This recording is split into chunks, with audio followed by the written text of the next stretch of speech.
이번 강의에서는 익명 클래스에 대해서 배워보겠습니다. 우선 인스턴스를 하나 생성하고 속성을 설정했습니다. 그리고 프린트 서비스, 이 지금 색깔을 봤을 때 인터페이스라는 걸 알 수 있죠. 그리고 해당 인터페이스로 업캐스팅을 했다는 것은 이 클래스는 프린트 서비스 인터페이스를 구현한 클래스라는 것을 알 수 있습니다. 그래서 프린트 서비스 인터페이스를 구현한 클래스를 인스턴스로 생성하면서 업캐스팅을 했습니다. 그리고 북 타입의 B1 인스턴스의 프린트 인포 메소드에 PS를 아규먼트로 입력을 했습니다. 그러면 북 타입의 프린트 인포에서는 지금 프린트 서비스 타입의 인스턴스를 받았죠. 그래서 넘어온 인스턴스에 대한 프린트 메소드를 호출을 했습니다. 그러니까 해당 인터페이스에는 지금 프린트라는 추상 메소드 하나만 있죠. 그래서 이 인터페이스를 구현한 클래스에서는 해당 프린트 메소드를 오버라이딩을 해서 프린터로 출력, 그리고 책 인스턴스가 필요합니다 라는 코드가 출력이 되는 것을 볼 수 있습니다. 실행을 한번 해보겠습니다. 실행을 하니까 프린터로 출력, 책 인스턴스가 필요합니다 라고 지금 출력이 됐죠. 그리고 다시 올라가서 지금 이 우선 인터페이스에 대해서 제가 먼저 설명을 한번 드리겠습니다. 이 프린트 서비스라는 인터페이스는 책의 정보를 출력을 할 때 아규먼트로 어떤 프린트 서비스를 넘겨주냐에 따라서 프린터기로 출력이 될 수도 있고 앱의 화면에 나올 수도 있고 또 팩스로 전송이 될 수도 있고 여러 가지 방법으로 출력을 할 수 있는 그런 메소드라고 보시면 됩니다. 그런 기능인데 그 출력하는 방법을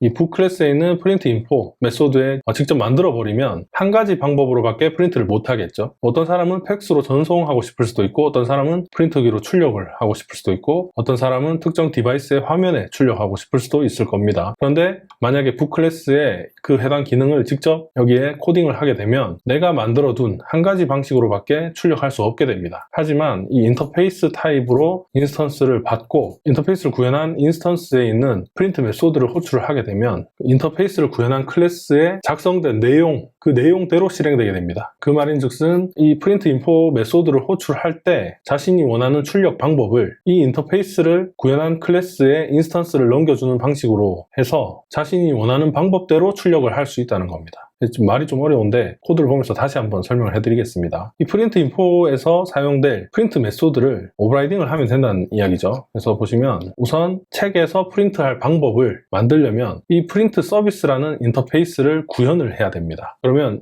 이 구현을 한 클래스에는 프린트라는 추상 메소드만 구현을 해주면 되는 거죠. 만약에 내가 인터페이스를 구현하는 방법이 아니라 그냥 인터페이스 없이 클래스만 만들고 여기에 프린트 서비스 포 프린터라는 클래스 타입을 적었다고 한다면 그 해당 프린트 서비스 포 프린터라는 클래스밖에 못 받는 메소드가 되는 거죠. 하지만 이 프린트 서비스 인터페이스 타입으로 받을 수 있게 해두면 이 인터페이스를 구현한 클래스는 무엇이든 업캐스팅해서 받을 수 있는 메소드가 되는 겁니다. 그러면 프린트 서비스 인터페이스에 있는 그 추상 메소드를 어떻게 구현하든 상관없이 이 인터페이스만 구현한 클래스는 무엇이든 받을 수 있기 때문에 확장성이 굉장히 높은 메소드가 되는 거죠. 그래서 우리가 웬만하면 메소드를 만들 때 파라미터 타입은 인터페이스 타입으로 만드는 것이 좋은 겁니다. 만약에 인터페이스가 아니라 클래스라면은 확장성이 없는 거죠. 해당 클래스밖에 못 쓰는 겁니다. 그래서 다시 돌아가서 이 인터페이스를 구현한 클래스를 만들었고 해당 클래스의 프린트 메소드를 구현을 하면서 특정 기능을 만들어 둔 겁니다. 그러면 다른 방식으로 출력을 하고 싶다면 이 프린트 서비스 인터페이스를 구현한 클래스를 하나 더 만들고 그 클래스에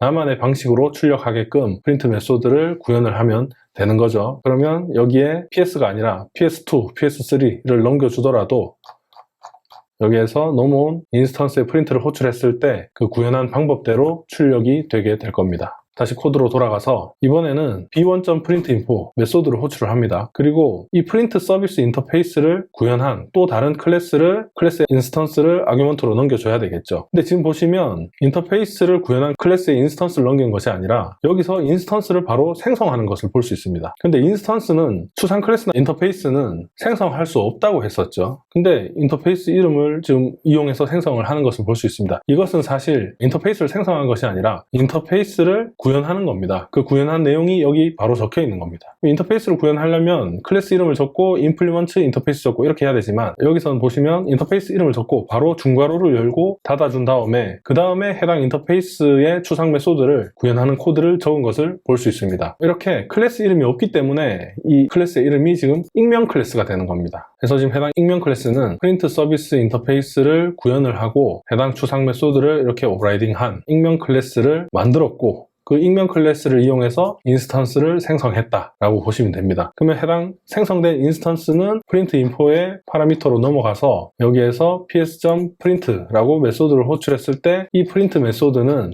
이 메소드가 되게 되는 거죠. 그래서 이번에는 팩스로 전송, 그리고 해당 책의 제목과 저자가 출력되는 내용이 출력이 되는 코드가 됐다라고 보시면 됩니다. 지금 이 익명 클래스를 썼을 때 장점은 내가 만약에 일회성으로 사용할 클래스인데 한번 사용하기 위해서 클래스를 이렇게 또 만들어줘야 된다는 이런 불편한 점이 익명 클래스로 인해서 사라지게 되는 거죠. 아규먼트로 입력과 동시에 클래스를 바로 만들 수 있기 때문에 코드가 굉장히 직관적이고 필요 없는 코드도 많이 사라지게 되는 겁니다. 그래서 내가 해당 인터페이스를 구현한 클래스를 재사용할 일이 없고 일회성으로 사용되게 될 클래스다 라고 하시면 익명 클래스로 사용한 것이 무조건 좋겠죠. 그래서 이번에 또 아래 코드를 또 분석해 보겠습니다. 마찬가지 b1.printinfo를 호출하면서 프린트 서비스 인터페이스를 구현한 클래스, 익명 클래스를 만들었습니다. 그 익명 클래스의 인스턴스를 생성해서 printinfo 메소드의 아규먼트로 입력을 한 거죠. 이 인터페이스를 구현한 클래스의 추상 메소드는 이렇게 구현을 했습니다. 해당 메소드는 앱 알림으로 전송을 하고 또 타이틀과 저자를 출력하는 코드입니다. printinfo 메소드를 호출하는 동시에 해당 익명 클래스를 만들었고 이 익명 클래스의 인스턴스를 printinfo 메소드에 넘겨줬습니다. ps.print라고 하는 순간